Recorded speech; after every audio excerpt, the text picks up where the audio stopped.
This is the most insane video I've ever seen in my entire life, so I'm gonna let the whole thing play, then I'm gonna give you my take on it in 60 seconds or less. This unnoticed executive order is a step towards justice. This executive order will make Chicago the first city in the country to set the groundwork to prosecute ICE and Border Patrol agents for criminal misconduct.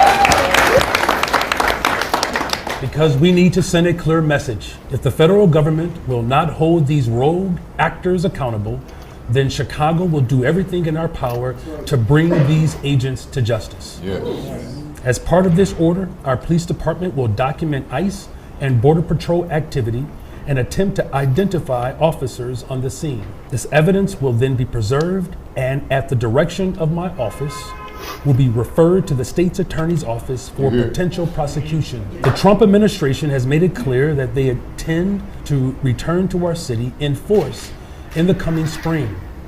This order is a step towards making sure that Chicago is prepared. We will continue to learn from and work with other cities across the country as we all confront this moment. As Dr. King predicted more than 60 years ago, Chicago can serve as a model of nonviolent resistance that has the power to arouse the conscience of the nation. And so today, we see a full manifestation of the consciousness of our nation coming to life by way of the greatest city in the world, the city of Chicago. All right, so I should start off this video by saying I'm an attorney. So take what I'm about to say with as much of a grain of authority as you possibly want with that qualifier, okay? So in the United States, we have 51 different sets of laws.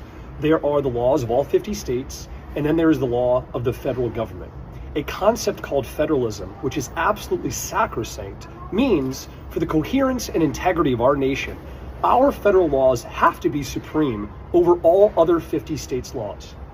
What Brandon Johnson is saying explicitly on camera to millions and millions of Americans is that his city, not even state, his city is going to start arresting federal agents who are carrying out a constitutional mandate, okay?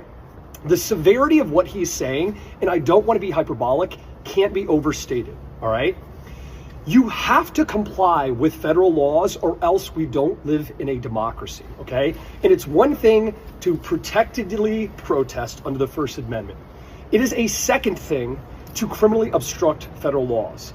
It is quite a different thing for a city official, a mayor of one of the United States' biggest cities, to criminally obstruct ICE. And do the converse and think about the opposite situation, okay? If there were laws that were constitutionally enacted by a Democrat majority, and every Republican state and city decided that their individual police officers would start arresting federal officers carrying out Democratic legislation, we would have a civil war in 10 days.